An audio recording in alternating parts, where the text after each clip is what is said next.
पूरा gear mechanism है, ठीक है। उसके बाद ये पार्ट है, इसको टेल स्टॉक बोलते हैं, और ये बीच वाला है इसको कैरेज। 3 पार्ट का नाम याद हो गया, head stock, tell stock, carriage, ठीक है। ये जिसपे ये स्लाइड कर रहा है, टू एंड फ्रो मोशन दे रहा है, ये जो है इसको कहते हैं बेड। ये पार्ट, ये वाला, इसको बेड, ठीक है। उसके अलावा ये जो पार्ट है ये ट्रे है, और नीचे वाला ये जो है इसको लेग कहते हैं। 5 पार्ट हुआ। अब इसके अंतर्गत क्या क्या आता है सबको दिखाते हैं। हेड स्टॉक है, हेड स्टॉक में एक स्पिंडल यहां से लगाया गया है, ठीक है, यहां से यहां तक, ठीक है।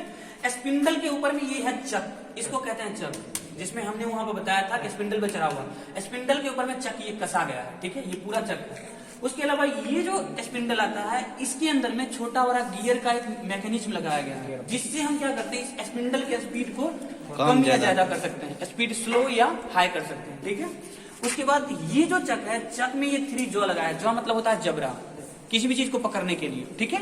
तो ये हमारा वर्कपीस है, ये वर्कपीस इसी जॉ में लगाया गया है, ठीक है। 3 जॉ चक में वर्कपीस लगाया गया है। ये 3 जॉ चक होता है, 1, 2 और 3, ठीक है। या 4 जॉ चक होता है। जो 3 जॉ चक होता है वो सेल्फ सेंट्रिक होता है। जैसे कि मान लो ये 3 जॉ चक है, ठीक है। ये सेल्फ सेंट्रिक इसलिए होता है कि ये अगर हटेगा तो तीनों इक्वली डिस्टेंस पे हटेगा, और आएगा भी तो तीनों इक्वली डिस्टेंस पे इसको पकड़ेगा। इसको हम कहते हैं सेल्फ सेंट्रिक, ठीक है। किसी को कोई इशू है? नहीं। तो 3 जॉ चक जो होता है वो सेल्फ सेंट्रिक होता है। इसमें हमको लगाया गया है क्या, ये वर्कपीस। वर्कपीस पे हम डिफरेंट टाइप्स के ऑपरेशन करेंगे, जैसे कि हमने बताया था। इस इधर से करेंगे, फेसिंग होता है, टर्निंग होता है, स्टेप टर्निंग होता है, टेपर टर्निंग होता है, उसके बाद बोरलिंग होता है, ड्रिलिंग होता है, बहुत सारा कटिंग होता है, पार्टिंग होता है। हम इसी से हम कर सकते हैं। अब आगे आते हैं, इतना दूर समझ गए हम लोग। इस पार्ट्स को आते हैं। ये जो पार्ट्स है, ये पूरा जो पार्ट्स है जो इस बेड पे टू एंड फ्रो मोशन कर रहा है, ठीक है, लेफ्ट और राइट मोशन करता है। ये पूरा देखो अभी जा रहा है कि जा रहा है। इस पूरे पार्ट्स को हम कहते हैं कैरेज। कैरेज अपने अंदर 5 चीजों को समाहित करके रखता है, ठीक है। अभी देखिए क्या क्या चीज समाहित करता है। ये जो इस पे घूम रहा है, आगे चल रहा है, ये और ये ऐसे और ऐसे है, ये एस आकार बनाता है, ऐसे और ऐसे बनाता है। आप ऊपर से देखते हैं हम लोग टॉप करते हैं, इसको हम कहते हैं सैडल, याद रखना है। इस पार्ट को कहते हैं हम लोग सैडल। सैडल के ऊपर में एक होता है स्लाइड, इसको कहते हैं हम लोग क्रॉस स्लाइड। ये जो आगे बढ़ रहा है ये पूरा, ये क्रॉस स्लाइड है। देखो इस वाले हम हैंडल से हम इसको आगे पीछे कर सकते हैं according to requirement.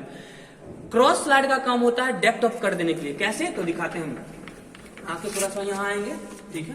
Depth of cut कहने का मतलब है कि अगर मानो कि इसमें हमको कट देना है तो डेप्थ देंगे तो इतना डेप्थ आएंगे, इसको आगे बढ़ाएंगे तो डेप्थ ही जा रहा है। तो क्रॉस स्लाइड का काम होता है डेप्थ ऑफ कट देना, आगे की ओर इसके कितना काट रहे हैं हम लोग। ये आगे जो जा रहा है इसको कहेंगे हम लोग क्रॉस स्लाइड। क्रॉस स्लाइड क्यों कहेंगे, तो याद करने के लिए। ये ऐसे है ना, लेथ मशीन हमारा ऐसे है। अब तुम सोचो ऐसे कोई लेथ मशीन हो और इसको काट रहा हो कोई क्रॉस, इसलिए क्रॉस स्लाइड इसको बोला जाता है। कोई इशू है किसी को? नहीं, इसको क्रॉस स्लाइड कहते हैं। अब जिसका काम होता है डेप्थ ऑफ कर देता है, ठीक है।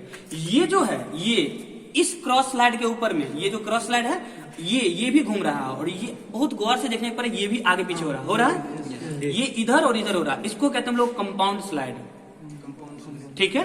इसको क्या कहेंगे हम लोग? Compound slide. सी यानी कि पहले क्रॉस स्लाइड, उसके बाद कंपाउंड स्लाइड। और कंपाउंड स्लाइड के ऊपर में ये जो है, जो इस टूल्स को पकड़े हुए है, इसको कहते हैं हम लोग टूल पोस्ट। टूल पोस्ट का काम होता है जनरली टूल्स को होल्ड करके रखने का। ये टूल पोस्ट, ये जो लीवर है इंगेजिंग और डिसंगेजिंग लीवर है, इसको जैसे ही डिसंगेज करेंगे हम अपने रिक्वायरमेंट के अनुसार से हम लोग क्या करेंगे, इसको सेट कर सकते हैं। टूल्स हमारा सिर्फ ये है, ये टूल्स खराब होगा, यहां से खोलेंगे, इसको निकाल कर हम बाहर कर सकते हैं, ठीक है। ये जो है ये घूम रहा है, इसको हम कहते हैं टूल पोस्ट, ठीक है। हमको एक एंगल देना है, यहाँ एंगल दे लिए और इसको क्लॉक वाइज जैसे ही घुमाएंगे ये टाइट हो जाएगा, ठीक है। तो फिर से हम बताएंगे, ये सैडल होता है सबसे नीचे, जो एकदम बेड पर स्लाइड करता है, कौन सा, टू एंड फ्रो मोशन देता है, ठीक है। उसके अलावा सैडल के ऊपर में होता है क्रॉस स्लाइड, उसके ऊपर में कंपाउंड स्लाइड, उसके ऊपर में टूल पोस्ट। टूल पोस्ट का काम है टूल्स को पकड़ के रखना, ठीक है। ये इंगेजिंग डिसंगेजिंग लीवर, ठीक है, जिससे हम इसको खोल सकते हैं और फिर अपने रिक्वायरमेंट के अनुसार लगा सकते हैं। आगे हम बढ़ेंगे थोड़ा सा। जब ये चीज है उसके बाद ये 4 चीज हुई हुआ, saddle, cross slide, compound slide, tool post. अब एक और चीज इसमें समाहित है, ये जो आगे का पार्ट है जिसमें हैंडल लगा हुआ है, ये हैंड व्हील, ठीक है।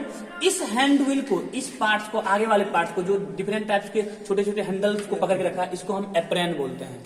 एप्रन, ठीक है, APRON, एप्रन बोलते हैं। तो ये apron, saddle, cross Slade, compound Slade, tool post में टूल, 5 चीजों को कैरेज हैंडल करके रखता है अपने अंदर समाहित करके। अब आते हैं यहाँ पे, इस जगह पे आएंगे तो ये है हमारा टेल स्टोक। टेल स्टोक का क्या काम है, तो इसका हम देखते हैं। टेल स्टोक का कुछ नहीं काम है। जब ये जो छोटा है तो आसानी से यहाँ, जब ये बहुत बड़ा होता यहाँ तक आता तो ये जो अपने आप बेंड करता है, ऐसे झुकने लगता। बहुत करा है, लगता नहीं है कि झुक रहा है, लेकिन ये बेंड होने लगता।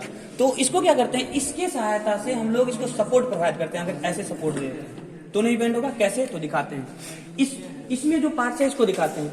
इसको कहते हैं हम लोग टेल स्टोक या डेड स्टोक। इसमें कोई भी मूवेबल पार्ट्स नहीं है, मैनुअली मूव करता है ये।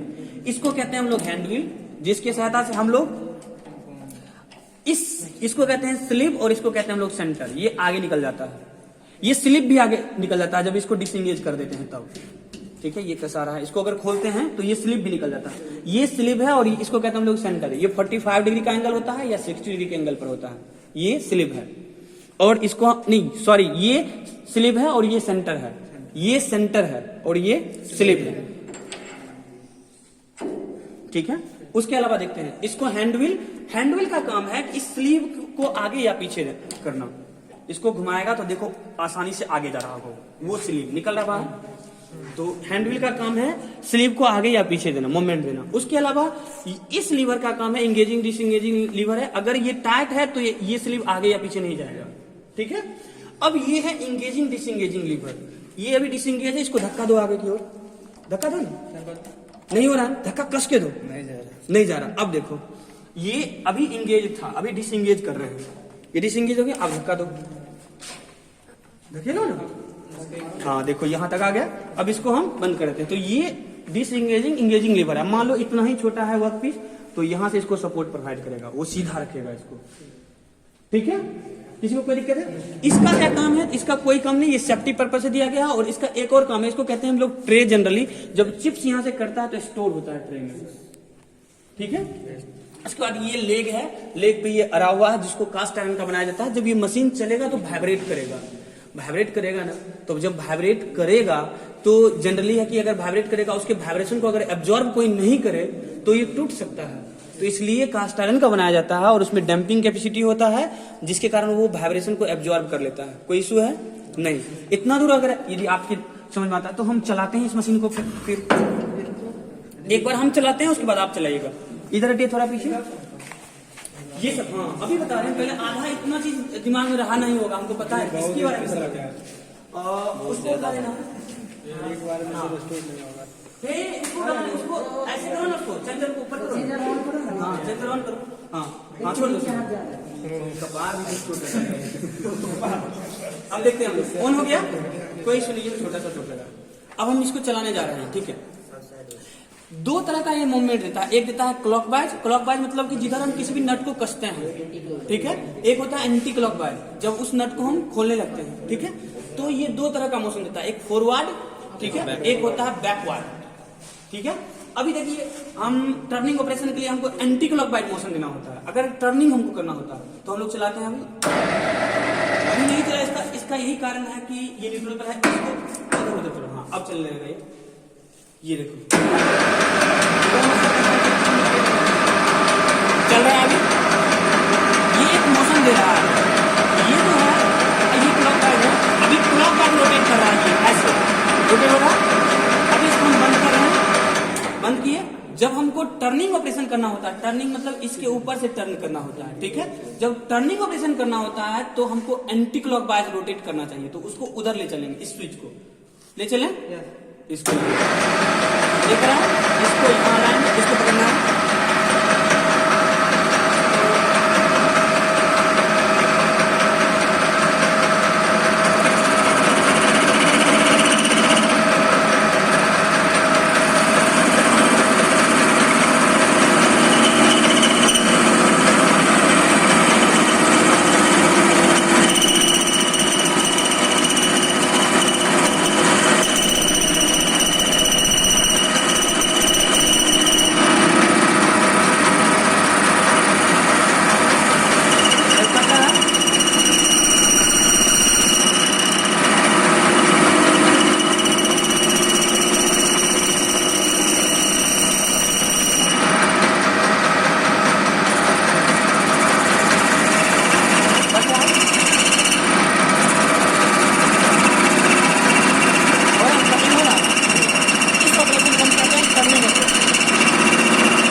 टर्निंग ऑपरेशन जो अभी हो रहा था, ठीक है।